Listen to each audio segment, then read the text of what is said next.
Të nderuar besimtar, njeriu në këtë botë vrapon pas shumë gjërave, por shpesh harron se lumturia e vërtet nuk qëndron tek ajo që posedon njeriu në dorën e tij, në pasurinë e tij dhe në çdo gjë që ai ka, por pasuria e vërtet është në kënaqësinë e zemrës me atë që ka caktuar Zoti i botëve për ty, pa të jesh i kënaqur me atë që Allahu Azza wa Jall të ka dhënë në jetë.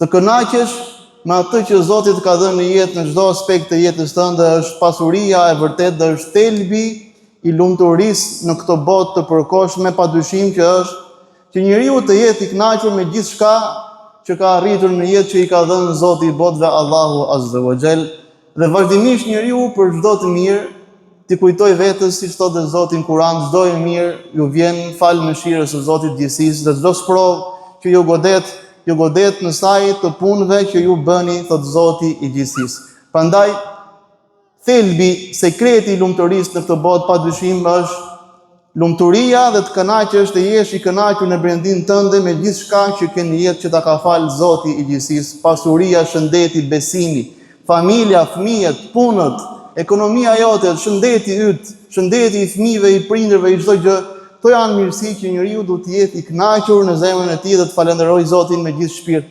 O Zot, ty të qofshim falë, elhamdulillah, Zot, për çdo gjë që un kam në jetë, të jesh i lumtur, i kënaqur, dhe pikërisht kjo nga ana e të thënurit e të shprehurit është shumë e lehtë, por ta zbatosh këtë gjë në praktik është vetë thelbi i lumturisë dhe sekreti i lumturisë në këtë botë kalimtare nderuar besimtar. Para se të kuptojmë që të kënaqemi me atë që na ka dhënë Zoti i gjithësisë, padyshim që zgjidhja e çdo problemi, e çdo mangësie që ka njeriu në këtë botë, cila do qoftë ajo ose cila do lloj forme u sprovon njeriu, çdo gjë padyshim zgjidhet më së pari duke njohur më së miri madhështinë e Allahut Azza wa Jall. Dhe dobësitë e njeriu në këtë botë vijnë si pasojë e mosnjohjes së duhur të Allahut Azza wa Jall. Dhe një nga emrat e Allahut Azza wa Jall është që ai furnizon çdo njeri dhe çdo gjë të gjallë. Wa ma min dabbatin fil ardi illa ala Allahi rizquha. Dhe nuk ka çdo gjallëzë dhe çdo gjë të gjallë në sipërfaqen e tokës dhe për të ka furnizim të bollshëm nga ana e Allahut Azza wa Jall. Pra Zoti i botëve është ai që furnizon çdo kënd dhe është ai që ka në dorë rizikun, furnizimit e gjithë secilit prej nesh. Zoti kërkon nga ne që ne ta adhurojmë atë, ta njohim madhështinë e tij dhe ne të trokasim pikërisht në këtë derë, në derën e madhështisë së Zotit të botëve. Wa ma khalaqtul jinna wal insa illa liya'budun. Nuk i kam krijuar gjindët edhe njerëzit përveç se që ata të më adhurojnë mua, thot Allahu Azza wa Jall. Ma uridu minhum min rizqi wa ma uridu minhum an yut'imun. Unë nuk kërkoj nga ata që të më japin mua furnizim apo që të më ushqejnë mua, thot Zoti i gjithësisë. Inna Allaha huwa ar-razzaqu dhul quwwatil, sepse padyshim furnizuesi i vetëm dhe i vërtet është Zoti i botëve, është ai që është i fuqishëm dhe është plot pushtet dhe plot lavdi që është Allahu Azza wa Jall. Pra kur ne njohim që rizku në dorë e pas ka Zoti i botëve, atëherë njeriu nuk ka pse shqetësohet për furnizimin e tij dhe ai është i kënaqur me gjithçka që ai arrin, që ka arritur dhe ka dhe posedon në jetën e tij, dhe ai duhet ta ndjejë lumturinë në zemrën e tij të nderuar besimtar. Wabtagu indallahi rizqa wa'budu. Dhe kërkoni nga Zoti juaj rizq, furnizim, por njëkohësisht adhuroni Zotin tuaj. Pra, sekreti i parë për të qenë të lumtur, për të qenë të suksesshëm në këtë botë është që ne të jemi robër të Zotit të gjithësisë dhe mos të ndahemi nga adhurimi e Allahut të madhëruar. Ajo është detyra më primare, detyra më fisnike e gjithë secili prej nesh është që të adhurojë Allahun, Zotin e botëve, dhe të heqë dorë nga çdo lloj shirku, idhujtarie dhe nga çdo lloj syfajësie, dhe të adhuroj vetëm Zotin e vërtet, Allahun Azza wa Jall, të gjallin e përjetshëm, mbajtësin e gjithçkaje, dhe ky është çelësi i parë për të arritur suksesin dhe lumturinë në këtë botë përkohshme. Dhe njeriu përderisa vazhdon të adhurojë Zotin e botëve dhe nuk i atribon atij shok në adhurim, atëherë njeriu është në hapin e parë dhe në rrugën e duhur për të patur sukses dhe për të gjetur lumturinë në këtë botë përkohshme. Dhe e dyta, njeriu kërkon rizq nga ana e Allahut Azza wa Jall. Por si të jetë koncepti, mënyra se si besimtari e koncepton jetën e kësaj bote, ku furnizuesi na qen ka Allahu Azza wa Jall. Ne a duhet të rrim dhe vetëm t'i lutemi Zotit gjithësisë dhe rizku do të na vi pra nesh. Në fen islame njeriu ka vullnetin e pjesshëm që Zoti i ka dhënë liri që ai të veprojë dhe Zoti i ka qartësuar çdo gjë. Kjo është botë e shkaqeve, botë e sebepeve. Dhe njeriu duhet të lëviz këmbë e duar, të lëviz të gjithë gjymtyrët e tij dhe të punojë me dorë mos në jetën e kësaj bote. Profeti lutej që Zoti ta ruante nga dembelizmi dhe nga paaftësia për të vepruar, për të punuar. I lutej Zotit çdo ditë në mëngjes edhe mbrëmje, o Zot, më ruaj nga përtatësia, nga dembelizmi dhe nga paaftësia për të bërë, për të punuar, për të lëvizur. Besimtari është aktiv me jetën e tij, me trupin e tij, me fizikun e tij, me mënyrën se si ai ushqehet, se si ai qathet konceptit të kësaj bote. Ai është aktiv, punon me shumë sakrificë, punon shumë fort, derdh shumë mund, por besimtari asnjëherë nuk e lidh zemrën e tij me pasurinë e tij, por e shes si mjet që ai këtë botë kalimtare ta kthejë në thesar të pashtershëm kur ai të shkojë në ahiret, në botën e përtejme.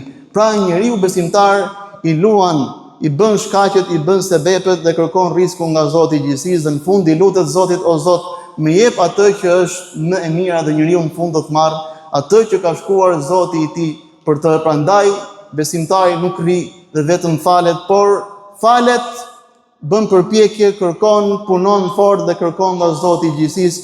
Ky është koncepti, kjo është filozofia që duhet ndjek besimtari, adhuron Zotin, lëviz, bën përpjekje të vazhdueshme në çdo sekond të jetës së tij dhe nuk e shtrin dorën askujt, kërkon rrezik nga Zoti i botëve duke punuar, duke bërë shumë përpjekje, duke i çuar në vend të gjitha përgjegjësitë që ai ka për veten, për prindrit, për bashorten, për fëmijët dhe për bar njerëzit që ai është përgjegjës. Njeriu duhet të jetë njeri i përgjegjshëm, njeri i vetëdijshëm për çdo veprim që ai duhet të bëjë në këtë botë të përkohshme. Wabtaghi fima ataka Allahu ad-dara al-akhirah wa la tansa nasibaka min ad-dunya. Dhe me atë që të ka dhënë Zoti i gjithësisë, me të gjithë kapacitetin tënd, dikush merret me biznes, dikush ka një punë, dikush ka një profesion, me atë që të ka dhënë Zoti i gjithësisë, ti ktheje këtë përpjekje në kapital për në botën e përtejme, sepse ajo është dita që besimtari duhet të synojë, dhe ajo është përpjekja më e madhe dhe më e nevojshmja që gjithë secili prej nesh duhet të mendoj, pra çfarë do të ndodh me mua kur unë të largohem nga kjo botë e përkohshme. Por kurse si, mos e harro hisën tënde nga kjo botë, thot Zoti i gjithësisë. Wala tansa nasibaka min ad-dunya wa ahsin kama ahsana Allahu ilayk. Mos harro pjesën tënde nga kjo botë, pra mos u distanco duke thënë ç'më duhet mua puna në këtë botë. Rrezikun e jep Zoti i gjithësisë. Jo, do të punosh fort, do të përpiqesh, do të kërkosh nga Zoti i gjithësisë dhe pjesën tënde do ta marrësh nga kjo botë, do ta përdorësh si mjet, si kapital që ta përfitosh me një përfitim më të madh në botën e përtejme, në ahiret, kur dalësh para Allahut Azza wa Jall. Dhe në këtë mirësi që të ka dhënë Zoti, kërko botën e përtejme dhe bëj mirë, ashtu si Zoti i gjithësisë bën mirë vazhdimisht mbi ty, thot Zoti i gjithësisë. Wala tabghil fasada fil ard, inna Allaha la yuhibbul mufsidin. Dhe mos bëj ngatarresa në tokë, sepse Zoti i gjithësisë nuk i do ata që janë ngatarrestar, që bëjnë ngatarresa dhe bëjnë fesade, shkatërime në tokë, thot Zoti i gjithësisë. Ky është një ajet shumë domethënës për të kuptuar që njeriu duhet të jetë i kënaqur dhe përpiqet vazhdimisht për çfarë i jep Zoti dhe çfarë ka arritur në jetën e tij. Njeriu është i kënaqur. Pse njeriu shkon drejt haramit? Pse njeriu bën shkatërime në tokë? Çfarë shohim sot në botë? Trazira, luftra, përplasje të mëdha globale, ndërkombëtare, bën si pasojë sepse njeriu nuk është i kënaqur me atë që ka. Njeriu bën shkatërime nga më të ndryshme, shkatëron çdo gjë, sepse pandej që kur ai arrin ato gjëra që ai ka dëshirë, ai do të ketë lumturinë, por lumturia pra nuk arrihet me këtë gjë, por arrihet me lumturinë, me kënaqësinë që ka gjithë secili në zemrën e tij, me ndjenjën që ai ka për Zotin e Madh, për çfarë i ka dhënë Zoti i gjithësisë, dhe është i kënaqur dhe e falenderon Zotin i gjithësisë. Prandaj njeriu bën shkatërime, bën ngatarresa, njeriu e shkatërron moralin, fen, familjen, çdo gjë, si pasojë sepse ai në thelb nuk është i kënaqur me atë që i ka falur Zoti në këtë jetë të përkohshme, në këtë botë të përkohshme, dhe kështu prishet natyrshmëria, prishet edhe qetësia e brendshme e njeriu kur ai nuk është i kënaqur me atë që i ka dhënë Zoti i gjithësisë. Prandaj njeriu ruan balancën mes kësaj bote dhe ahiretit të nderuar besimtar. Njeriu i kujton vetes, duke i thënë jeto sa të duash, një ditë do të largohesh nga kjo botë. Duaj këtë duash nga njerëzit në këtë botë, një ditë do ndahesh prej tij ose prej saj. Prandaj vepro çfarë të duash, ta dish që një ditë do të japësh llogari për çdo punë që ti ke vepruar në këtë botë të përkohshme. Kur e pyetën një herë profetin alayhis salam dhe i tha, na thuaj diçka që të gjejmë lumturinë, dhe ai i tha, warda bima qasama Allahu lak takun aghna an-nas.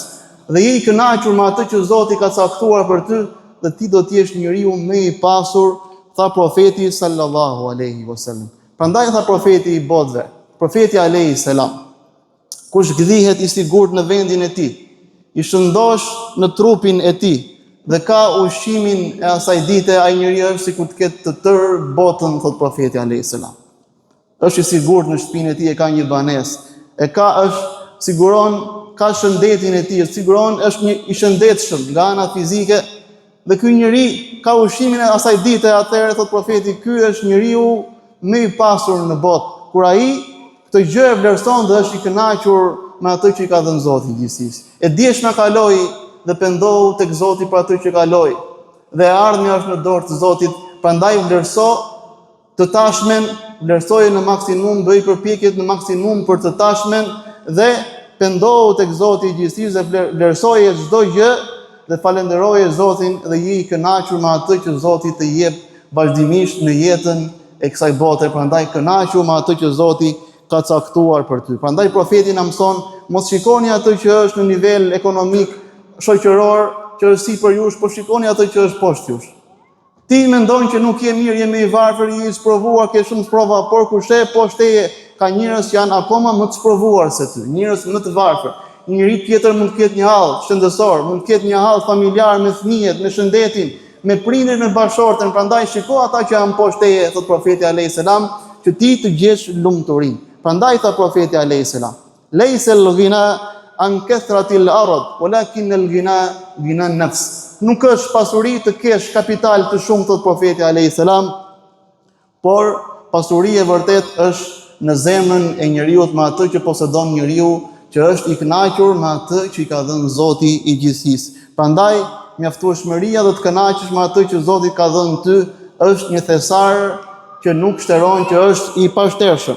Prandaj në të kundërt, lakmia e njeriu kur ai sheh çfarë ka tjetri dhe nuk është i kënaqur me atë që i ka dhënë Zoti i tij, i sjell poshtërim dhe i sjell varësi ndaj të keqes, dhe ai nuk e gjen dot lumturinë kur sheh çfarë kanë tjerë dhe harron mirësitë që i ka dhënë Zoti atij. Prandaj mjaftueshmëria që ti je i kënaqur me atë që të ka dhënë Zoti i gjithësisë është liri, është nder dhe është fisnikëri dhe e lartëson njeriu në këtë botë përkohshme. Mjaftueshmëria dhe të jesh i kënaqur me atë që Zoti ka dhënë ty, që ke dhe posedon në jetë, është një disiplinë e zemrës që e kontrollon jetën e njeriu, që të mos jetë i varur nga pasuria, por e sheh pasurinë si një mjet dhe nuk e sheh pasurinë në këtë botë si qëllim. I mëson njeriu mjaftueshmëria dhe të kënaqesh me atë që Zoti ka dhënë ty, e mëson që mos ta lidhi zemrën me pasurinë e tij. Ebu Hanifja, Allahu më mëshiroft, dietari i madh, ishte njëkohësisht edhe tregtar shumë i aftë, shumë i Zotit në jetën e tij. Një ditë i vjen lajmëtari i tij dhe i thot: "O i nderuar, anija jote në mallra është grabitur. Pa i gjithë malli që kishe në anije ka ikur dëm, nuk do të vi, nuk do të ankorohet anija me mallin që ti kishe porositur." Dhe Ebu Hanifja me qetësi, me buzëqeshje i thot: "Elhamdulillah." Largohet lajmëtari dhe i habitur, si thot elhamdulillah, kur i gjithë pasuria që do i vinte u shkatërruan në moment. Dhe vjen pas pak dhe i thot: "Ma bëj Allah, ai lajm që të dash pak më parë nuk ishte i vërtet. Anija jote ishte një anije tjetër, dhe anija që po vjen tashmë është anija me mallat e tua dhe malli yt ka shpëtuar." Dhe ai thot përsëri elhamdulillah. Dhe nuk heziton lajmtari dhe e pyet: "Çfarë ndodhi kur herën e parë të dhash lajmin e keq, ti the elhamdulillah? Falënderimi i takon Zotit." Dhe kur të dhash njëkohësisht lajmin e mirë, që nuk ishte anija jote me madha, ti the përsëri elhamdulillah. Kur më dhe lajmin e keq i thotë Ebu Hanifja, dhe ti më the çfarë kishte ndodhur me pasurinë time, unë nuk u shqetësova fare dhe thash elhamdulillah, falënderimi i takon Zotit që unë nuk e pas kam lidhur zemrën me pasurinë time. I humbi pasuria, nuk u shqetësua fare. Çe do të shqetësohesh? Ti je pronari. Ne jemi pronarët pa që kemi. Nuk kemi ne pronarët. Ne e përdorim atë mirësi që na ka dhënë Zoti i gjithësisë. Kjo është realia, kjo është e vërteta që gjithë secili duhet ta brumos në mendjen e tij, që ajo që ne kemi nuk është e jona. Na është dhënë emanet nga Zoti i gjithësisë, dhe ai e falënderon Zotin që zemra ime është lidhur me pasurinë. Dhe kur herën e dytë më dhe lajmin e mirë, unë nuk u gëzova fare. Dhe përsëri thash, nuk u gëzova, nuk qen kam lidhur shumë me pasurinë time, sepse ajo është mirësi e Zotit dhe Zoti ja jep kujt të dojë dhe atë që ka caktuar Zoti, sikur gjithë njerëzit dhe gjindët të jenë kundra, nuk e kthejnë dot, dhe ti do të marrësh vetëm atë gjë që ke punuar dhe atë gjë që ka shkruar Zoti për ty, dhe askush nuk e merr dot rrezikun tënd dhe ti nuk do të ndrosh jetë derisa të shijosh të marrësh atë rrezik që Zoti e ka caktuar për ty. Prandaj profeti alayhis salam i tha një sahabiu, ahris ala ma yanfauka wasta'in billah. Vazhdimisht syno, bëj përpjekje për atë gjë që të bën dobi në këtë botë dhe në botën tjetër, dhe vazhdimisht kërko ndihmë, streho tek madhështia e Zotit gjithësisë për çdo situatë, i tha profeti alayhis salam. Në një hadith profeti alayhis salam na thot mjaft bukur për konceptin e atij që është i zhytur me bukuritë kalimtare të kësaj bote. Dhe gjithë angazhimin e jetës tij ai atribon e angazhohet tërësisht me tërqenien e tij vetëm për të mbledhur kapital, pasuri në këtë botë, dhe i gjithë përpjekja e tij, e gjithë psikologjia e tij është e lidhur me punën, me biznesin, me pasurinë, mëngjesi nga mëngjesi deri në darkë. Dhe ai lutet vetëm pasuri, është katarruar qetësia e tij e brendshme. Dhe profeti e sqaron këtë formë. Kush e ka qëllim, synim këtë botë, që e ka qëllimin kryesor, sepse ne kemi synim të botë të marrim atë mjet që ne të përfitojmë kapital të madh kur dalim para Zotit gjithësisë, dhe të jemi të pavarur nga njerëzit, dhe të çojmë detyrimet përgjithësi që kemi për fëmijët, për bashortet, për familjen tonë. Padyshim që muslimani punon fort, por nuk e lidh veten me pasurinë e tij. Dhe kush e ka këtë botë si synim kryesor, Allahu ja shpërndan punët dhe ja vendos varfërinë para syve të tij, dhe nuk i vjen nga kjo botë vetë se ajo që i është caktuar, thot profeti alayhis salam. Pra kur ti ke harruar ahiretin, kur ti ke harruar që je i përkohshëm, kur ti ke harruar ti kujtosh vetes që në çdo moment mund të largohesh, dhe pasuria jote do të rri këtu, familja jote, fëmijët e tu, biznesi yt që ti je angazhuar aq shumë, do të rri këtu, nuk e merr dot. Dhe je angazhuar dhe ke harruar ahiretin, ke harruar adhurimin, përgjithësisht leximin e Kuranit, përmendjen e Zotit, ke harruar sadakan, dhe je në një gjendje të tillë, thot Allahu ja shpërndan tëra çështjet, jetën. Pa ke parë njeriu ka biznes, ka pasuri, i thua, po si është aq i allakatur? Është i allakatur sepse ai synimin kryesor, thelbin e jetës ka bërë pasurinë. Nuk ekziston asgjë tjetër për atë, biznesi, pasuria, leku. Dhe thot Zoti ja shpërndan punët, çështjen e tij, dhe njeriu është i allakatur, i raskapitur, vrapo andej, vrapo këtej. Dhe njeriu do të jetë shumë i allakatur, shumë i lodhur, shumë i munduar, mundim pas mundimi nuk do të gjej qetësinë e tij shpirtërore, dhe Zoti do t'i japë në fund vetëm atë që ka caktuar Zoti i tij për të. Pa njeriu është i allakatur kur harron thelbin e jetës që ka ardhur për të adhuruar Zotin, për të vepruar në këtë botë, dhe do të largohet nga kjo botë e përkohshme. Ndërsa njeriu, thot profeti alayhis salam, kush e ka si synim kryesor ahiretin, njeriu e ka njohur Zotin dhe adhuron Zotin i gjithësisë, dhe i thot: o njeri, o vetja ime, do të vdesësh një ditë, adhuroje Zotin. Çfarë mund të bëj unë më së miri që kur largohem nga kjo botë, kur të më vi vdekja unë të shpëtoj. Kur të jem unë në varr, të jemi qetë, më kthehet varri në bashkë të xhenetit, më të bëhet nga skëterat e zjarrit të xhenemit. Këtë do të mendoj, ky do të jetë preokupimi ynë parësor në jetë. Çfarë do të bëj unë që kur largohem nga kjo botë? Pra ka si synim vdekjen, ahiretin, momentin kur do të dal para Zotit të gjithësisë. Dhe ky njeriu kur jeton me këtë lloj vetëdije, me këtë lloj dimensioni shpirtëror, thot profeti alayhis salam, atëre Allahu ja bashkon të gjitha punët. Ai mund të ketë shumë hallë, shumë preokupime, kur ai ka si synim nuk harron synimin kryesor që është Zoti dhe ahireti, momenti kur largohet nga kjo botë, të gjitha çështjet ja grumbullon dhe ja rregullon Zoti i gjithësisë. E kundërta me të parin, të gjitha hallet, cikletet janë mbledh Zoti. Pra ti ja ke lënë në farë mënyrë, ja ke lënë në dorë Zotit çdo hall, çdo preokupim, dhe ti bën aq sa mundesh. Dhe Zoti thot, ja vendos pasurinë në zemër dhe bota i përulet i shkon para tij e nënshtruar. Ai s'e ka si synim botën dhe e gjithë bota i është nënshtruar atij. Ai ndoshta nuk është shumë i pasur, por është i pasur në zemrën e tij dhe është kënaqur me atë që i ka dhënë Zoti i gjithësisë dhe bota i shkon e pasur, e nështruar para gjujmëve të tij, thot profeti alayhis salam, dhe ai do të marrë vetëm atë që ka caktuar Zoti i gjithësisë. Ne ndonjëherë harrojmë adhurimin ndaj Zotit që është gjëja më thelbësore. Nuk kam kohë, thot dikush. Nuk çohem dot për të fal sabah. Nuk i fal dot 5 vaktet. Nuk kam kohë. Kam punë, kam angazhime. Nuk falesh, nuk ke kohë për atë që ka krijuar kohën. Për atë që të zgjon ty pasi ke fjetur në gjumin e vdekjes. Nuk ke kohë të falësh sabahun, por në mëngjes, po të kesh një fitim në biznesin tënd në orën e sabahut, a çohesh? Po të kesh një bilet avioni për të udhëtuar jashtë, në atë orën e sabahut, a çohesh? Kjo është dynjaja që ka hyrë, ka depërtuar në zemrën tënde, kur ti nuk ke forcë të ngrihesh për namazin e sabahut, dhe ke forcë për të ngritur për biznesin tënd, atëherë të ka sfiduar dynjaja. Të ka dhënë poshtë dynjaja dhe ti tashmë je në gjendjen që punët i ketë hallakatura. Zoti nuk ti mbledh punët kur ti je në këtë gjendje. Kur ti nuk ke kohë për adhurimin ndaj Zotit gjithësisë dhe ke kohë për çdo gjë tjetër. Ke kohë për kafe, ke kohë për shokun, ke kohë për dalë fundjavëve, ke kohë për dalë për drek, ke kohë për të bërë shopping, ke kohë për bler telefonin e fundit, ke kohë për bërë këtë, e s'pas ke kohë për atë që të ka dhënë kohën, që të ka dhënë të gjitha mirësitë.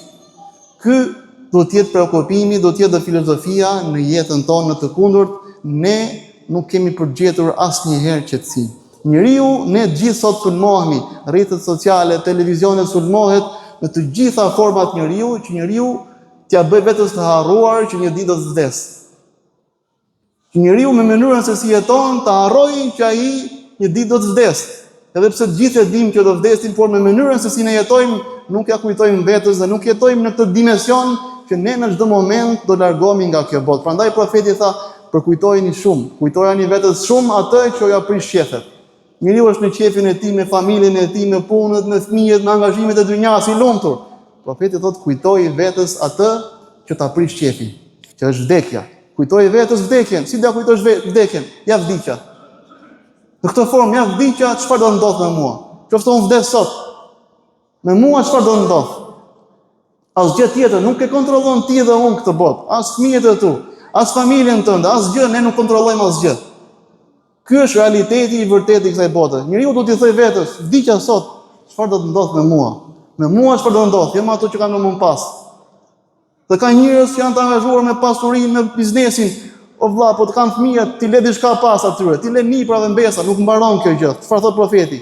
Njeriu qofse ka një kodër me ar, me flori, nuk ngopet, do të dytën. Nuk thot u kënaq, kam një kodër me flori, thot. Qofse ka një, kërkon të dytën. Dhe njeriu nuk e ngop vetë se dheu, thot profeti alayhis salam. Vetë se dheu, nuk mbaron ajo gjë, ti le diçka fëmijëve. Apo ti bëj ti rregulloj shtëpinë, do filloj pastaj do e martoj, do e shkolloj edhe nuk mbarojnë asnjëherë këtë gjë. Ajo që është preokupimi kryesor është qofse unë vdes sot, çfarë do të ndodh me mua. Prandaj profeti alayhis salam tha, qad aflaha man aslam wa ruzika kafatha wa qanna'ahu Allahu bima atah. Ka shpëtuar në të vërtetë ai njeri që është dorëzuar madhështisë Zotit. Në gjithçka që ka një dhe ai bën sa mundet dhe synimi i tij kryesor është kënaq Zotin e gjithësisë, i është dorëzuar madhështisë Zotit.